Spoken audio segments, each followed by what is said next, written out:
Welcome back to the Other Rough podcast presented by We Know Fantasy. As always, my name is Nate with We Know Fantasy, and I am solo today. If you're watching on YouTube or in video form, you have realized that so far. If you're on audio form, this is typically where I transition to Jake, ask him how he's doing. But Jake is coming off a long weekend, golf outing, busy with work and everything like that. So, not joining me this week. First off, need to apologize. This is a day late, full 24 hours late. Typically comes out Tuesday mornings as we record on Monday afternoon or evenings, but with the holiday weekend and all of that, it was really tough to get things in. And three tournaments, as I'll talk about here shortly, to get into this week, just wasn't going to happen. So here we are, Tuesday evening recording for you Wednesday morning. But if you are tuning in, we do appreciate it. Last week, what was the last week? Charles Schwab Challenge, Ben Griffin getting it done for his second PGA Tour victory in what, a month and a half as he won the Zurich Classic for his first one. It was a okay event. Didn't tune into much of it. There was Ben Griffin had a massive lead. I don't want to say massive. He had a good lead, and then Matty Schmid came down the back nine with a fantastic, or I don't even say that. He was all +2 in round four. He wasn't even in. Ben Griffin was +1 in round four. Either way, it was a Ben Griffin versus Matty Schmid on the final day. Matty Schmid putting lights out. I think he gained like nearly 9 strokes across the tournament. Absolutely berserk. But yeah, Ben Griffin got it done. Oh hum, wasn't that great of an event. I was hoping for something more, but it is what it is. And this week we do move to um, the Memorial Tournament this week at Muirfield Village, one of the more anticipated events, non-major events of the PGA Tour season. Signature status this week, of course. Big names will be there except Rory McIlroy. We'll get into that here shortly. On top of that, we are in where are we at? Austria for the Australian Alpine Open on the DP World Tour. First time DP World Tour has been playing in Austria since 2021. And of course, it is the LPGA second major of the season, the U.S. Women's Open. We'll talk briefly about that in this podcast as well. But before we do hop into things, you can follow myself, Nate, on Twitter at WKFNate. Be sure to follow We Know Fantasy on all forms of social media at We Know Fantasy. Be sure to visit WeKnowFantasy.com for some more fantasy sports content, fantasy baseball, basketball, football, NASCAR, golf, everything between. We have you covered. On there, you can find my Out of the Rough Golf Betting article series. We're really going in depth each and every week of the PGA Tour, DP World Tour, LPGA Major, PGA Tour, full DFS breakdown, suggestions, betting cards across all three tours as well. Really in-depth breakdown of all events, courses, all of that can be found on the website there. Of course, we have Andrew at All Tour Bets doing the Corn Ferry Tour and Hotel Planner Tour. Articles, previews, betting cards on there as well. And currently, Craig Thompson, he's on a bit of a hiatus as he works on something for himself bigger than what he's doing with us. We do wish him the best of luck. Hopefully he returns for us, but LPJ, LET stuff as well coming from his end. If you're looking for anything on the women's side, I would highly suggest checking him out on Twitter or on our Discord. Speaking of which, the Discord, ask myself or Jake for the link to join. 250 plus people in there currently, all hours of the day, 24 hours a day, 7 days a week, 365 days a year. It is going nonstop in there. Of course, focused mainly on golf. You can do as much as just post a random name and you'll spark conversation. You're going to have in-depth conversations with professional bettors, amateurs, people like Jake and I who do this, on a larger scale than most, but still not professionals, all the way down to beginners, guys who just like golf and are in there to talk golf. Of course, we talk NASCAR in there as well. There's some tennis stuff as well, and a little bit of football/soccer stuff in there as well. So be sure to check out that free tool at your fingertips. Cost you no charge whatsoever. If you're looking to join the weekly We Know Fantasy newsletter, free, of course, of charge, there's some exclusive content there as well. Just a nice place to compile all of our weekly offerings in one simple location. All right, not sure if that's all I need to cover. Typically, Jake does half of that, and he's not here this week. So be it. We're going to move on this week to the Memorial Tournament. So when you hear the word picturesque, right, when it comes to golf tournaments, golf events, you think of what, Augusta National, that's probably your 101. Maybe if not, it's close to 101. Shortly thereafter, you're going to find Muirfield Village. That is the host of this week's Memorial Tournament, one of the, of course, most storied non-majors on the PGA Tour schedule, nicknamed or known as quote unquote Jack's Place, the crowning achievement of Jack Nicklaus's post-playing career. And if Jack Nicklaus has designed hundreds and hundreds of golf courses around the world, and this is deemed his most prized development here at Muirfield Village. Although playing as an already prestige event, core signature event this week. The week serves as the penultimate, signature event of the season as well, with next month's Travelers Championship being the final. This tournament dates back to 1976 and, as previously mentioned, sits upon one of the most breathtaking and visually appealing backdrops the sport of golf has to offer. Field this week, same song, different story. It's a signature event. We know what we're getting. Scotty Scheffler, world number one, coming this week. The only one not here this week that's worth of note is Rory McIlroy. Of course, he will not be in attendance this week as he gears up for the U.S. Open in 2 weeks' time. So be it, of course, Xander Schauffele, Colin Morikawa, Justin Thomas, Ludwig Aberg, Hideki Matsuyama, Russell Henley, Sepp Straka, the list goes on and on. Former winners of this event, of course, Scotty Scheffler, defending champion, won last year with Colin Morikawa dueling it down the back nine. You have Victor Hovland in 2023, Patrick Cantlay in 2021 and 2009, Hideki Matsuyama in 2014, and Matt Kuchar in 2013. So, success at Muirfield Village is rather simple. You hit the fairway to avoid the long pin of rough, you hit pure iron shots, and have a strong around the green game. Simple enough, right? It plays as a par 72 at 7,571 yards while featuring 68 sand bunkers and having water in play on 13 of the holes. It is known for its long rough that is some of the most penal on all of the PGA Tour. It is nearly impossible to hold these firm and fast, tight, or bent grass greens while hitting from the rough. This adds a massive incentive of hitting the fairway.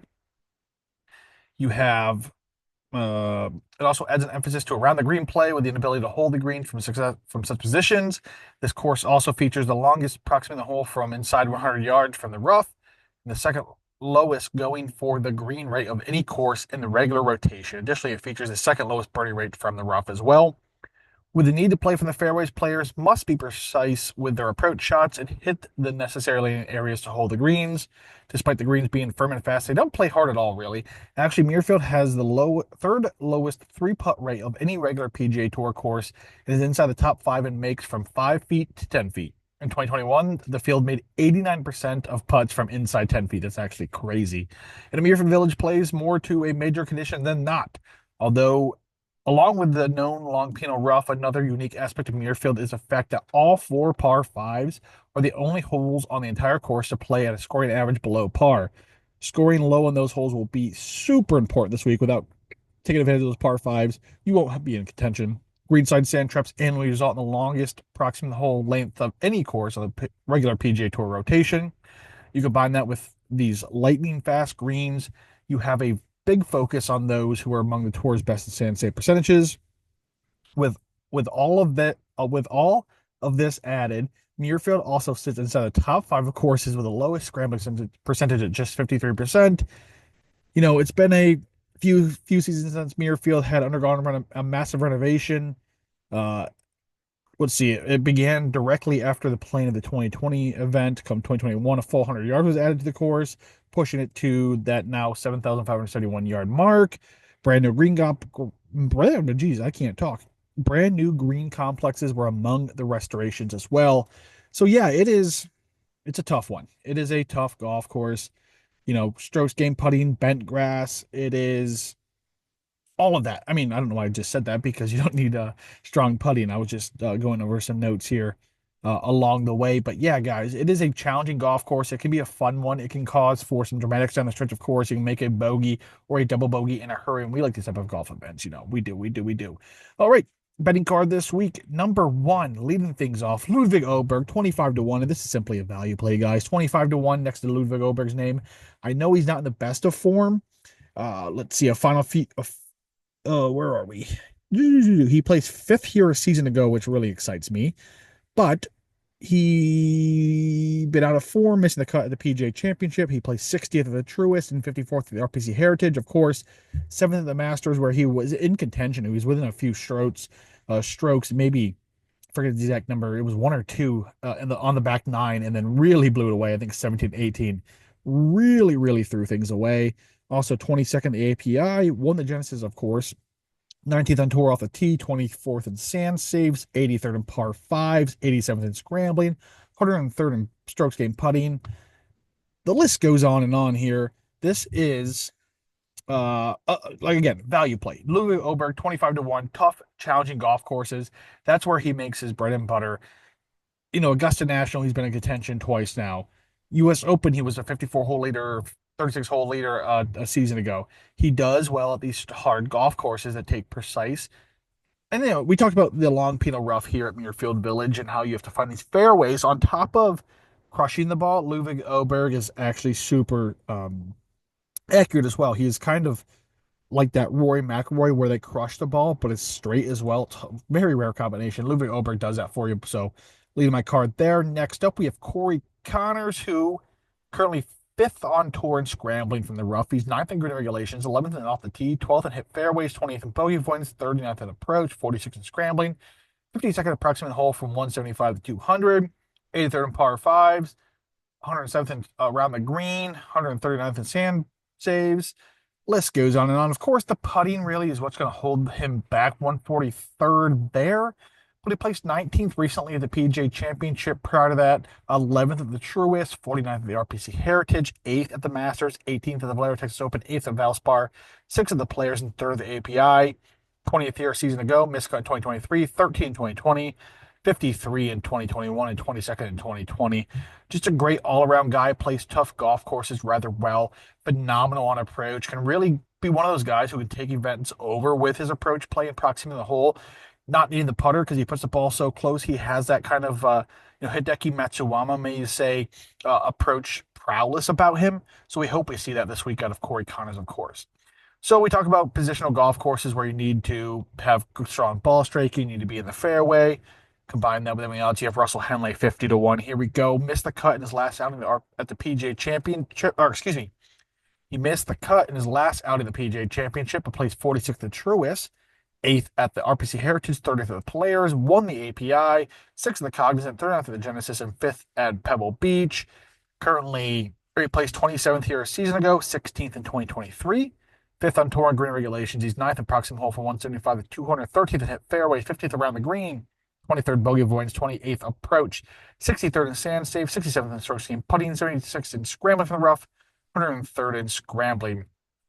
So yeah, of course, anytime a stats-based model calls for accuracy, finding the fairway off the tee, Russell Henley's going to pop. And what a season he's having! Kind of playing himself into that Bethpage Black Ryder Cup field. He is at this rate, he's going to be there. But yeah, he's not a guy I'd like to see on that team because it's not going to really do well. Bethpage Black. But either way, this golf course, he can do well in my book. So next up, we have JJ Spaun, 75-1.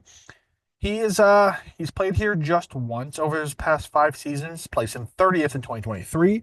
Fresh off a sixth-place finish at last week's Charles Schwab Challenge, he also placed 37th at the PGA, 17th at the Truist, 42nd at the Heritage, 15th at the Masters, 2nd at the Players, 31st at the API, 2nd at the Cognizant. He's currently 4th on tour on approach, 14th approximate hole for 175 to 200 yards, 24th in green regulations, 31st in bogey avoidance, 51st off the tee, 64th at hit fairway, 70th in sand saves, 75th in par fives, 92nd scrambling. You know what you're getting here. JJ Spaun, fantastic season. I just thought it was a great value at 75-1. Some great results, 2 runner-ups at some, Cognizant maybe not so much, but runner-up at the Players, lost in the playoff to Rory McIlroy there on that Monday finish. Really gutting. He was a rotation of a golf ball away from winning that golf event. Absolutely insane there. But yeah, has the tools to get it done this week. I know he is on the popular side when it comes to betting, but I think he can really get things done at 75-1. But long shot this week, Davis Thompson, 110-1. Currently second on tour and approximately the hole from 175 to 200, 17th in par 5, 24th off the tee, 35th in green relations, 43rd around the green, 48th in hit fairways, 90th in sand saves, 90th in scrambling, 111th in strokes gained putting, and bogey avoidance, 212th on approach. Yeah, so he comes in this week on the back of back-to-back miscuts which is baked into this price for Davis Thompson at 110. He is definitely better golfer than he's been showing so far this season. Prior to that, 23rd at the Truist, 27th at the RPC Heritage, 46th at the Masters, 27th at the Texas Children's Houston Open, and 10th at the Players. 27th here a season ago, 56th in 2023. I just think he's too talented of a golfer to be in this 100-plus price range. I think things will start to click here at some point for Davis Thompson. Elite with those long irons, second on tour, 175 to 200. The par fives, he does well. We talked about that. 24th off the tee, not making mistakes there. 35th in green relations, getting his chances. 43rd around the green. Like he checks boxes. It's just put it all together for 5 rounds to really get it done. Davis Thompson, 110-1. And that's it for my memorial, or excuse me, the memorial tournament this week. Fantastic event. Nonetheless, let's move on. DP World Tour, we talked about it. First time in Austria since 2021 for the Austrian Alpine Open, presented by Salzburgerland. I don't know what that is, but sounds pretty good, honestly. Again, this week serves as the third stop on the European swing on the DP World Tour. Made stops in Turkey and Belgium for the Turkish Airlines Open and Soudal Open, respectively. This was once a mainstay on the DP World Tour schedule, being held from 1990 to 96, and then again from 2006 to 2021, with the exception of 2019. Also served as a challenge or hotel Planet Tour event from 1997 to 2005. This year's installment will be held at the Gut Altenton Golf and Country Club. This venue hosted the first three installments of this event back in 1990 and 1992, and is recently the event was most recently played at the Diamond Country Club and had been since 2010. American John Catlin was the last to lift a DP World Tour trophy on Austrian soil, defeating Maximilian Kiefer in a playoff in 2021. The Fill and Live Golf Tour member will be back this week to defend his title. Joining him will be the European Ryder Cup captain Luke Donald, who recently made headlines with his opening round at 67th of the PGA Championship at Quail Hollow a few weeks ago. Other recent DP World Tour winners in this week's field: Martin Kuvra, Eugenia Shakara, and Richard Mansell. Other notable golfers here this week include Ho Tong Lee, Daniel Hillier, Jaquez Kroiwich, Keita Nakajima, and Rasmus Niergaard Peterson. A slew of Austrian natives will be in attendance this week as well. Looking to claim victory on home soil, you have Bernd Weisberger, Lucas Niemczek, and Matthias Schwab. Former winners of this event, although not at this golf venue, team up this week includes Mark Warren in 2020, Dylan Fratelli in 17, Chris Wood in 15, Josh DeLute in 13, Weisberger in 12, and Rafa Cabrera Bello in 2009. So the golf course this week, the Gut Altenton Golf Club in Salzburg, Austria, places a par 72 at roughly 7,352 yards. It was opened in 1988 and sits in the heart of the Salzburg Alps. The course is known for its natural beauty. It is a Jack Nicklaus design. It was actually the first golf course in Europe that Nicklaus had designed. Since 1999, this venue has been a part of the quote-unquote finest golf clubs of the World Association and often is featured among top 100 golf courses in the world lists. Overall, the course features a wavering terrain from tee to green. The fairways are mostly straight in our tree line. These fairways also feature a multitude of sand bunkers and water obstacles. Water comes into play on 11 holes this week, as the course is routed around 2 lakes and a multitude of streams. As is a trademark of Nicklaus design, is contoured bunker complexes that surround huge greens. These greens average 640 square yards in size. The toughest hole on the front nine is the par 4 third, where a stream cuts diagonally across the fairway to the point where it doglegs to the right. On the back nine, the toughest hole is the final hole, which is guaranteed to help offer dramatics down to the final stroke. The par 5 18th has a stream running left from the tee that cuts across the fairway as it doglegs sharply to the left. In all true to Nicklaus design, this is a true risk-reward golf course that can reward those who test its limits, but can just as easily derail anyone's round if a mistake is to be made. Betting card this week, I have 5 guys here, technically 4, but I threw an Austrian guy at the end to really sum things up. But my favorite this week is the tournament favorite. It's Rasmus Niergaard Peterson. And my set space model, he's far and away my favorite golfer this week. He is 6th on tour in both sand saves and birdie or better. He's 7th in par 5s, 9th on approach, 13th off the tee, 17th in driving accuracy, 20th in scrambling, 32nd in putting, and 47th around the green. Excuse me. Yeah. Very, very marginal difference in scoring from 1 to 2. Rasmus Niergaard Peterson is number 1. Across his last 3 events of the DP World Tour, you have a 4th at the Hand, 10th at the Volvo, and 2nd at the Commercial Bank Guitar Masters. On the PGA Tour, missed the cut of the PGA, but he placed 22nd at the Valspar Championship, was 2nd at the Puerto Rico Open. Almost won a PGA Tour card just like that already. He'll have one at the end of this DP World Tour season either way. But yeah, 14-1. I think he's even at 16-1 now. I should have waited, but my favorite this week by far. All right, next up, Keita Nakajima, 35-1, missed the cut last week at the Soudal Open, and has now missed the cut in 2 of his last 5 starts. In the 3 events, he made the cut though: 11th at the Hainan, 2nd at the Indian Open, and 2nd at the Port Singapore Classic. Currently 7th on tour off the tee, 19th driving accuracy, 21st in putting, 26th in scrambling, 40th in par fives, 63rd in sand saves, 81st on approach, 95th around the green, and 102nd in birdie or better. Wenye Ding, 50 to 1 up next. Currently 7th on tour and scrambling, 15th around the green, 29th in par fives, 43rd in putting, 54th off the tee, 57th in birdie or better, 65th in sand save, 72nd driving accuracy, 87th in approach. He did miss the cut last week at the Suda Open, but prior to that, 12th at the Turkish Airlines Open, 45th at the Hayden Classic, 8th at the Volvo China Open, 14th at the Porsche Singapore Classic, 14th at the Joburg Open, 20th at the Metro Kenya Open. Some great value, guys, so far. I mean, outside, do what you want to do with Rasmussen and Nørgaard Peterson. I absolutely love him this week. But Kedak and Gina, 35 to 1, great value. 2 runner-ups not too long ago. Wenye Ding, kind of premier talent on the DP World Tour at this point, 50 to 1. And, I'm going to round things out here with Romain Lannesquat, 80 to 1, a veteran of the tour, a guy who's been around for a long time. Fresh off a ninth place finish last week at Suda Open, finding some form. Prior to that, he placed 44th at the Turkish Airlines Open, 63rd in Hainan Classic, 26th at Volvo China Open, 20th at Porsche Singapore Classic, and 19th at Joburg Open. 5th in tour and sand saves. He's 12th in putting, 21st in scrambling, 36th around the green, 58th in birdie better, 60th in driving accuracy, 71st in par 5, 74th on approach, 112th in off the tee. Just a guy, he's been here, done that. He's won on the DP World Tour. He's blown leads in the DP World Tour. I think back to Italy of last year, he really did that. But yeah, just a guy who's been here, been around for a long time. If it comes down to him or a brand new guy kind of win for the first time, I trust Lannesquat to get it done. Big number, 80 to 1. And my bonus bet this week is Lukas Niemczyk, 250 to 1. I love to see these national opens. I love to see a guy win on their national open. That would be the case this week if Lukas Niemczyk were to do it.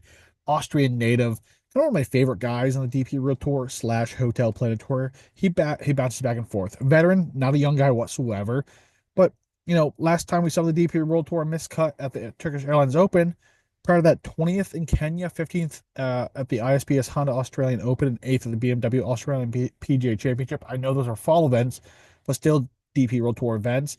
Hotel Planet Tour, he missed a cut in his last outing at the Danish Golf Challenge, but prior to that, 11th at the Delhi Challenge, 2nd at the Kolkata Challenge. Some great performances there on the Hotel Planet Tour, which we know translates directly to the DP World Tour. We've seen many guys have success in the same seasons on both tours. So hopefully Lukas Niemczyk gets it done, lifts the trophy on home soil. We're talking about this next week with a 250 to 1 winner. So that rounds out our DP World Tour action for the week, guys. And we got some bonus golf this week that we normally talk about. The U.S. Women's Open taking place this week at Erin Hills in Wisconsin. 80th playing in the U.S. Women's Open, and that makes it the longest standing LPGA regular event on the schedule and the longest major, of course, founded in 1946. This event, 16th venue now, Erin Hills, to host both the men's and women's U.S. Open.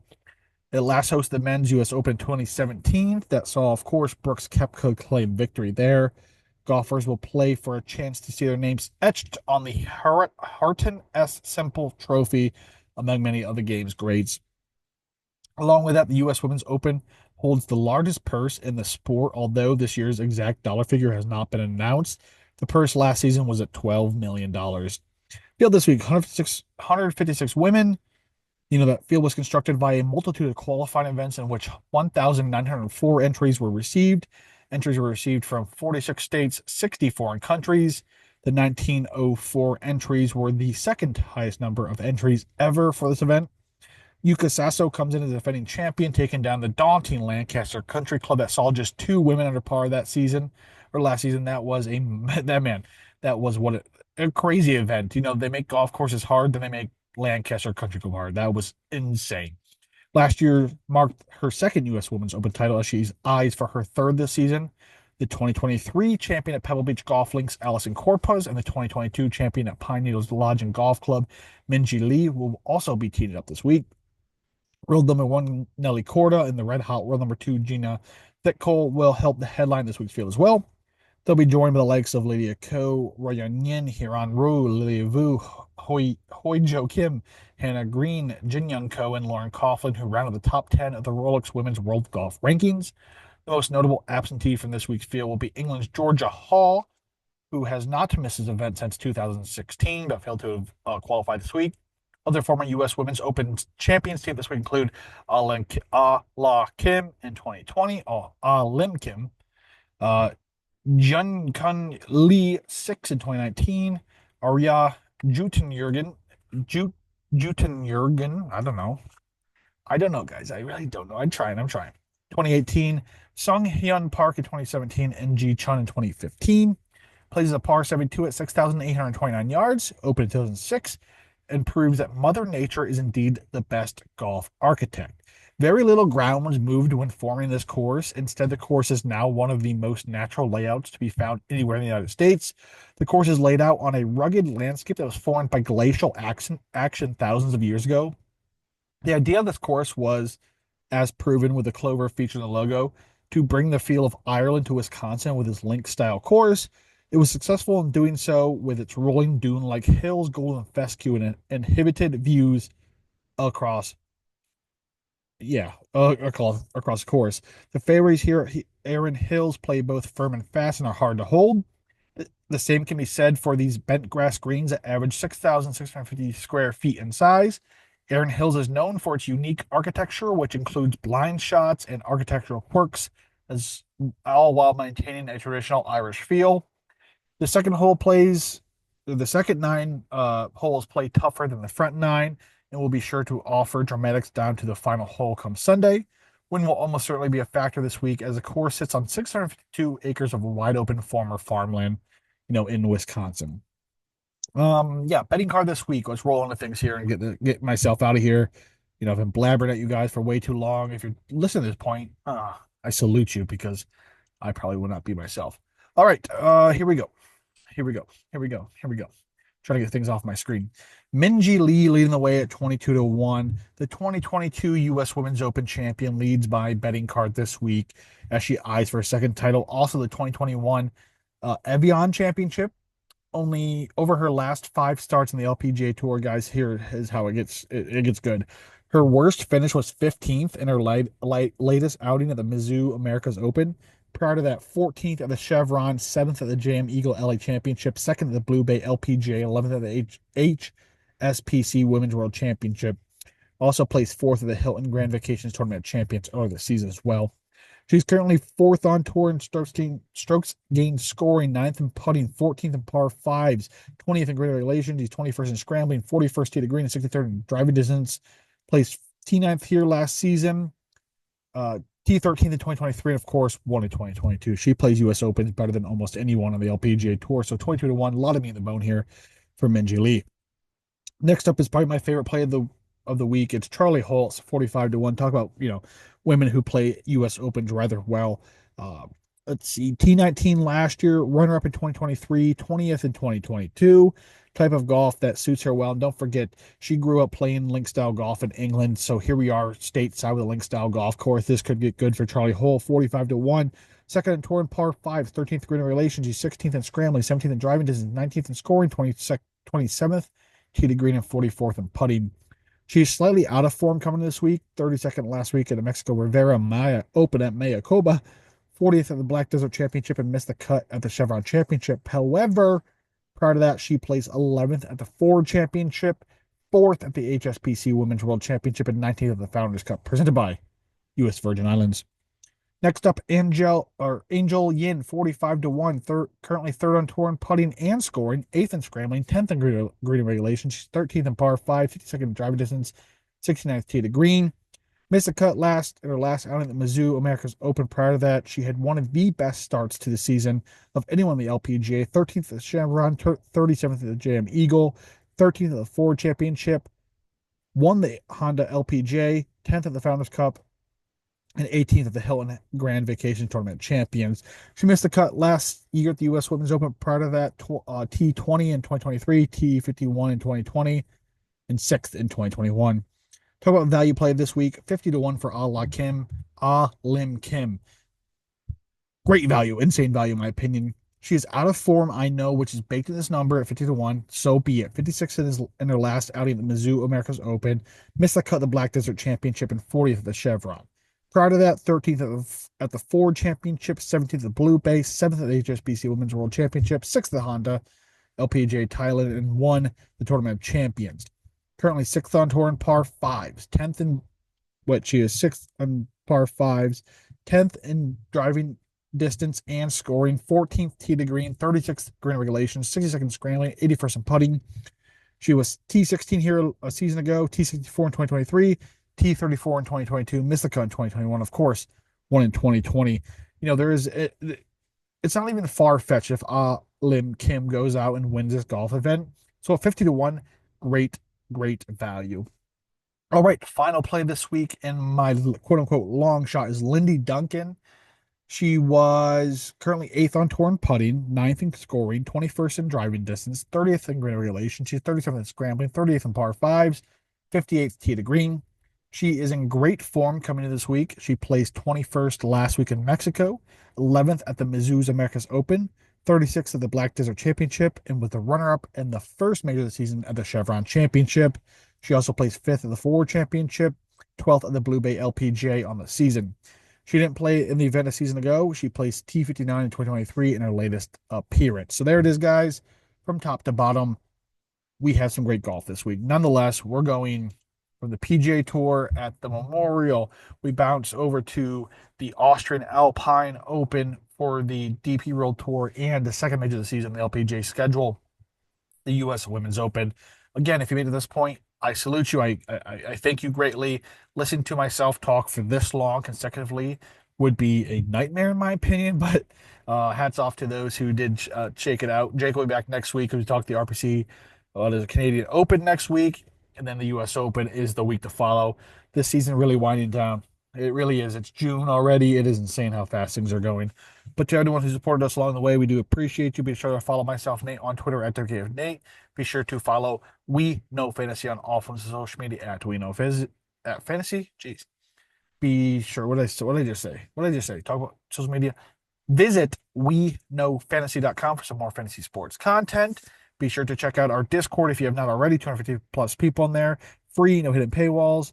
All the good stuff that we have to offer. Be sure to check it all out across all social media. And until next time, guys, we'll see you.